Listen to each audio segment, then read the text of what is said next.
Bonjour, bonjour. Bonjour frères et sœurs. Voilà, nous sommes sur Voici le Machia et nous sommes contents de prendre langue avec vous ce soir encore. Voilà, on voulait vous faire un petit compte rendu de la mission de Soubré.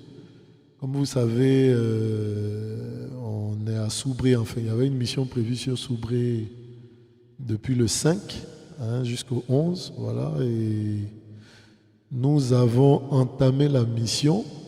Voilà, on a fait 2 jours à V6, ensuite 2 jours à Grébouo, voilà, Grébouo 2. Et on a eu la joie là-bas vraiment d'être reçus dans de très bonnes conditions, avec amour, avec beaucoup d'amour, beaucoup, beaucoup d'amour. Il y a une dame qui a mis sa villa à notre disposition, voilà. Et nous avons la joie de recevoir son frère, voilà, avec nous ici, avec qui on va faire un petit compte rendu parce que on a des retours du temps d'évangélisation là-bas et il paraît que des choses terribles sont en train de se passer dans le quartier. Voilà, donc on va soumettre ce temps au Seigneur, voilà, par la prière et puis on va commencer. Amen. Voilà. Père, nous te bénissons au nom de Yeshua. Que toute la gloire te soit rendue, Seigneur, pour tout ce que tu as fait, pour tout ce que tu es en train de faire, Seigneur, Père, au nom de Yeshua. Merci pour cette mission. À toi seul la gloire, Père, au nom de Yeshua, Seigneur. Conduis encore ce temps de partage, qu'il soit un temps qui encourage, qui fortifie, Seigneur Père, les uns et les autres au nom de Yeshua. Amen. Amen. Alors, voilà, sans plus tarder, on va se présenter rapidement. On va présenter un peu l'équipe missionnaire. Voilà. Je suis avec... Moi, c'est Kofi Jonas, le frère Kofi Jonas. Shalom chez tous, moi c'est le frère Massimarus. Shalom, moi c'est le frère Boris Arnaud. Bonsoir à tous, moi c'est le frère Jean-Marie. Et puis voilà notre invité, ou notre hôte plutôt, on va dire ça comme ça, voilà, nous a reçus chez lui là-bas. Merci, bonsoir à tout le monde. Je me présente, Nopo Girami Nesojui de Grébou 2. C'est moi qui ai reçu les frères qui sont allés à Grébou. Mais pour moi, comme j'avais un petit problème à la justice, ça ne m'a pas permis d'être avec eux. Donc ils sont arrivés et je suis venu les saluer à Soubré ici. Parce que je suis encore ici pour 2 semaines. Et quand ils sont arrivés, les échos qui me sont parvenus sont allés droit au cœur. Parce qu'aujourd'hui, ce que nous remarquons, c'est nos pasteurs qui amènent les brebis à la perdition. Parce que quand tu es un homme de Dieu, il faut être humble. Tu es comme un miroir. Mais certains aujourd'hui, c'est comme ils prennent l'église comme une plantation. Et on exige les gens à payer la dîme. C'est ce qui fait que les gens reculent dans les villages. Ils ont personnellement l'amour. Mais le peu qu'il a, il dit voilà mes problèmes. Mais on l'oblige. C'est ce qui fait que les gens voient la perdition. Donc ces frères qui sont arrivés aujourd'hui, c'est qu'ils ont prêché comme la dîme et aller droit au cœur à tout le monde. Tout le monde ne veut même pas qu'ils viennent. Même ils ont cherché à ce que je vienne les croiser. Parce que moi, c'est ce qu'ils m'ont dit. On dit il faut venir croiser les frères là. C'est chez toi, ils sont restés. Parce que s'ils ne sont plus venus, s'il y a un problème, c'est à toi, on va s'apprendre. Et j'ai dit, je vais venir pour échanger avec eux. Donc, moi, ce que je voulais dire, quand l'homme noir, quand tu lui donnes la nourriture qui est bon, et que tu dis, tu ne reviens plus là, il va à la perdition. Donc, moi, mon inquiétude, c'est de leur dire d'être régulier, d'être au village. Tout ce qu'ils vont faire, c'est de la gloire, c'est de la main du Seigneur.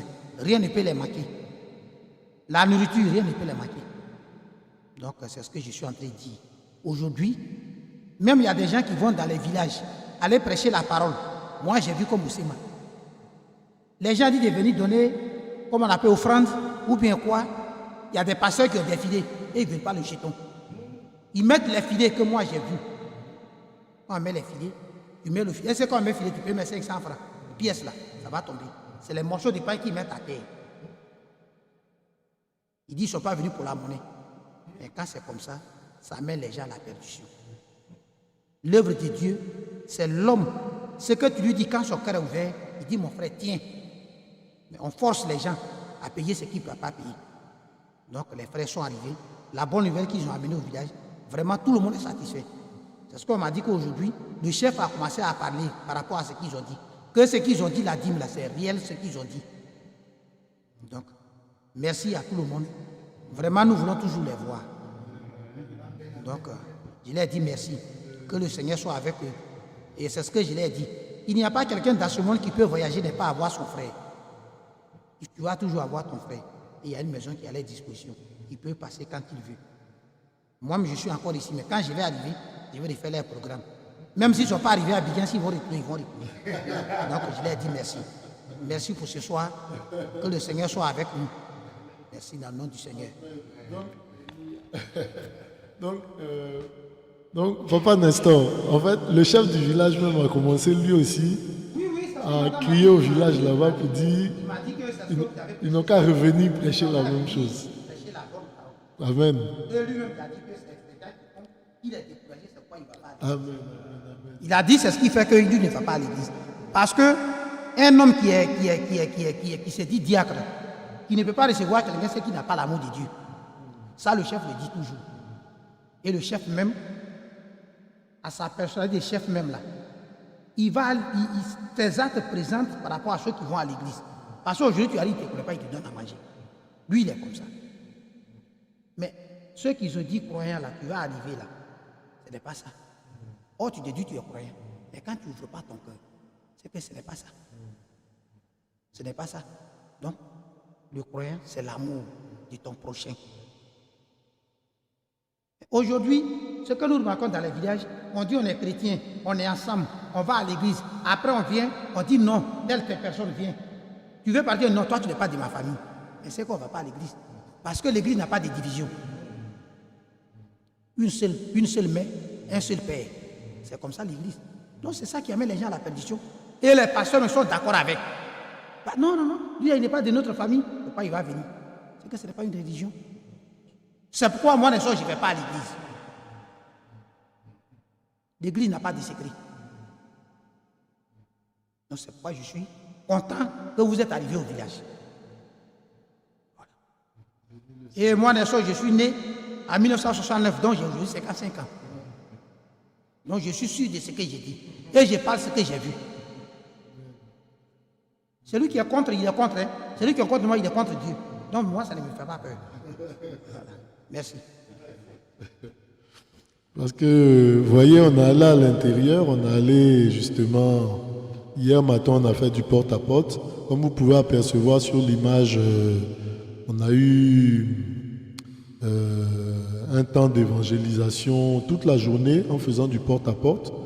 Et puis bon, le soir, on a eu un programme auquel on a invité la population de 21h jusqu'à pratiquement minuit, c'est ça, hein?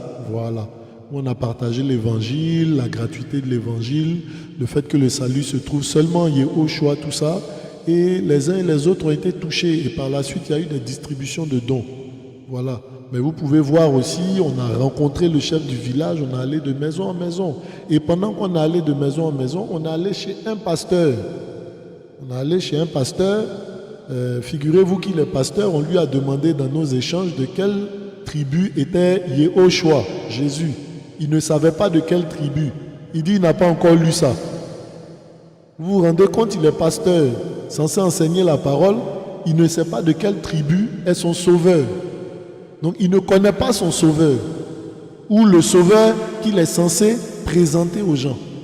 Et pendant qu'on était là, on a vu une maman d'au moins 70 ans, c'est ça, hein?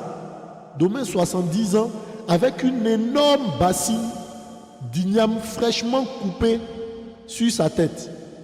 Elle est venue chez le pasteur, c'était la dîme du pasteur sur la plantation de la maman.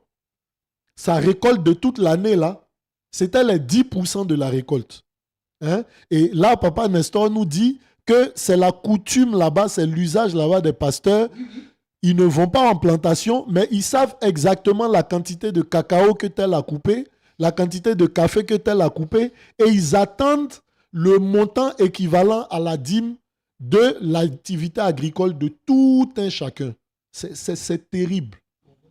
C'est terrible. Ils convoquent pour demander, mais pourquoi je sais que tu as vendu peut-être 200 kilos, où est la part du pasteur, ça dit les 20 kilos. Tu as vendu 500 kilos. Comment est-ce qu'il fait pour savoir que tel a vendu 500 kilos ou 200 ou 300 kilos? On ne sait pas. Mais en tout cas, les kilos qu'ils annoncent là, ben, c'est exactement, bizarrement, les kilos que la personne a effectivement vendus. C'est terrible. C'est terrible. Et ces gens-là sont assis. En fait, ils vont dans les villages, non pas pour évangéliser, mais pour s'asseoir sur les vies des gens. Pour s'asseoir sur les vies des villageois. Les villageois hier ont été surpris. Si on peut mettre en image les distributions de dons, ils ont été surpris. Et on leur a expliqué, Jean 3,16. Elohim a tant aimé qu'il a donné. Donc l'Église donne. Dans Éphésiens, on parle des chrétiens, on parle des enseignants, on parle des chrétiens qui sont des dons. Donc l'Église donne. Voyez-vous? L'Église donne. Nos pasteurs ne donnent pas, mais c'est à eux, on donne toujours. Tout à fait. Nos pasteurs ne veulent pas donner, mais c'est à eux on donne. Oh, c'est le pasteur qui devait donner, mais c'est à eux on donne. Et souvent, ils convoquent des réunions qui n'est pas un moyen de déplacement. Et les fidèles cotisent pour payer des motos pour leur donner pour qu'ils se déplacent. Mais quand je vais arriver, vous allez venir, je vais vous montrer une moto.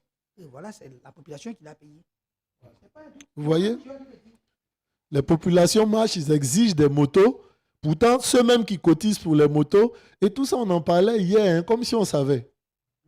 Voyez-vous? Voyez-vous? Et ils disent que depuis hier, hein, puisque Papa Nestor, lui, il est à Soubré ici, on l'a appelé pour lui faire le compte rendu, et ils appellent l'église, ils disent c'est l'église de la vérité, c'est ça, hein? Ils disent que c'est l'église de la vérité qui a atterri à Grébeau. Donc, tous ceux qui n'allaient pas à l'église vont partir à l'église. C'est ce qu'ils m'ont dit. Ça, c'est sûr, c'est ce que les jeunes m'ont dit. C'est ce que les jeunes m'ont dit.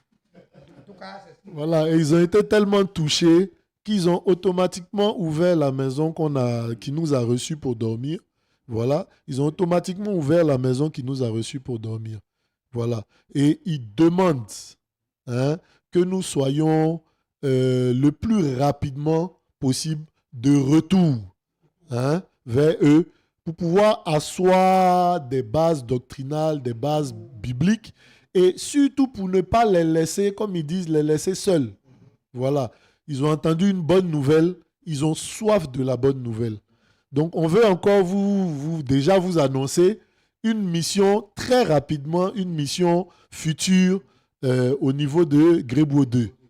Voilà. Une mission future au niveau de Grébeau 2.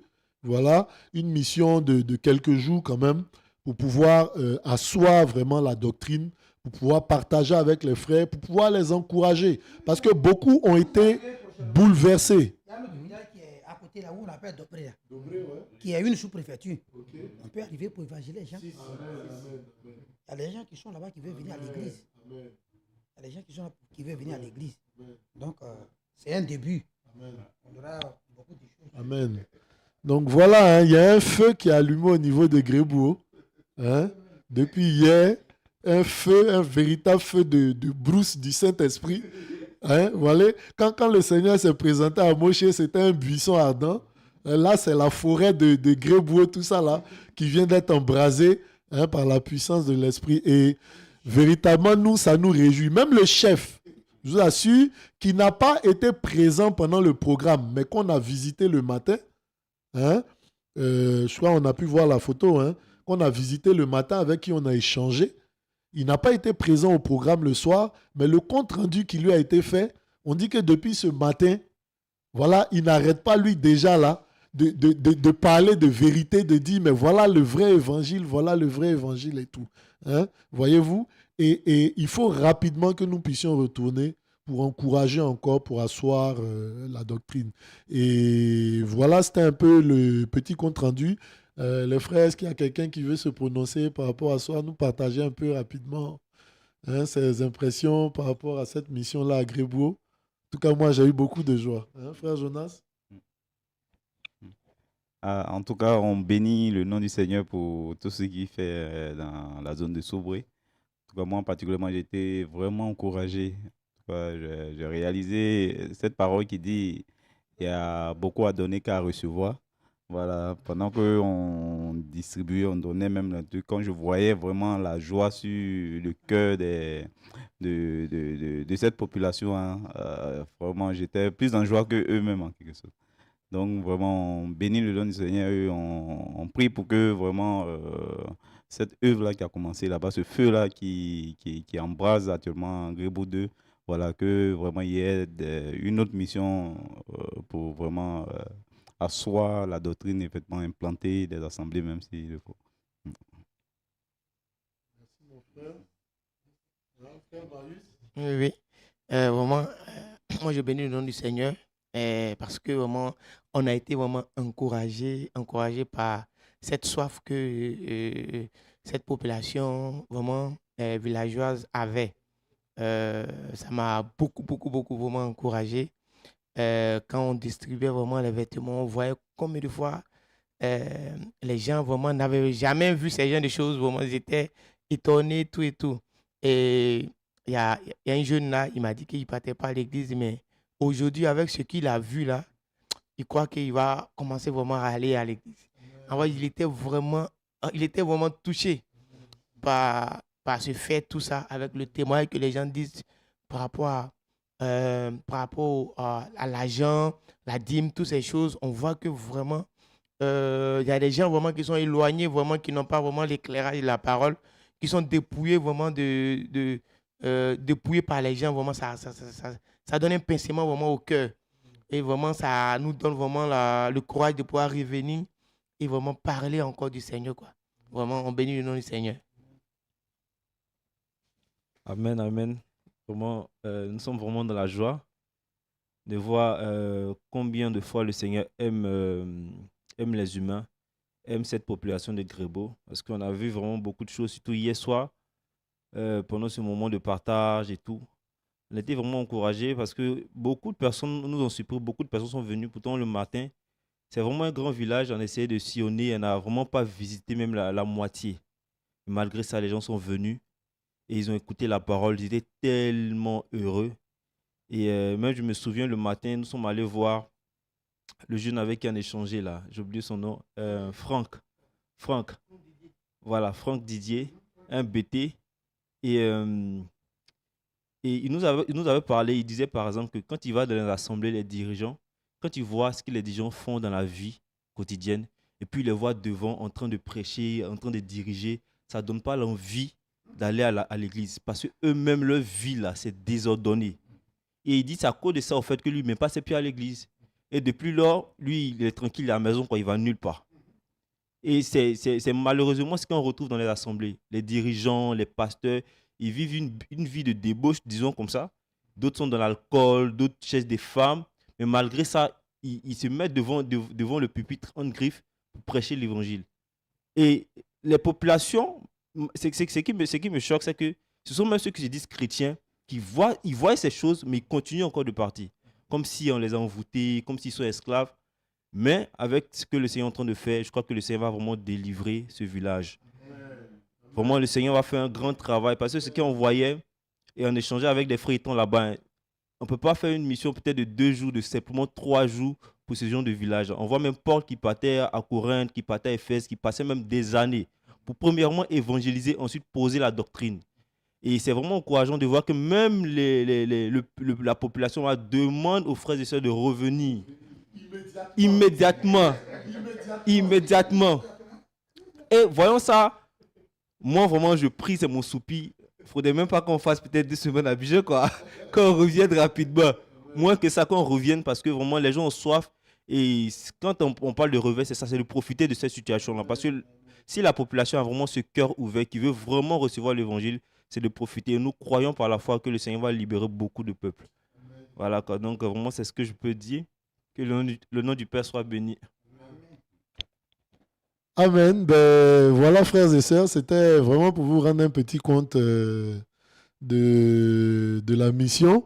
C'est vrai qu'on vous fera un compte rendu plus détaillé par la suite avec beaucoup plus d'images, des vidéos, la route. Ça a été un véritable parcours du combattant. Voilà, il y a des photos où on était après tout rouge de poussière. Voilà, mais à cause du Seigneur, pour l'amour du Seigneur, pour l'amour qu'il a pour les humains, qui fait qu'il veut qu'ils soient sauvés, ben voilà, on brave ces choses-là avec joie. Et nos cœurs sont remplis de joie, hein, à cause de cette mission-là, quand on voit vraiment la soif qu'il y a dans les cœurs des uns et des autres. Donc voilà, on reviendra vers vous pour d'autres comptes rendus, d'autres points par rapport à cela. Mais voilà, on retient déjà qu'une mission se prépare pour très bientôt une deuxième mission sur Grébouo. Là, on prendra un peu plus de temps pour la formation, pour encourager et tout, pour affermir les uns et les autres. Voilà, ben, bien aimé, que le nom de notre Elohim soit béni. Et puis, à très bientôt.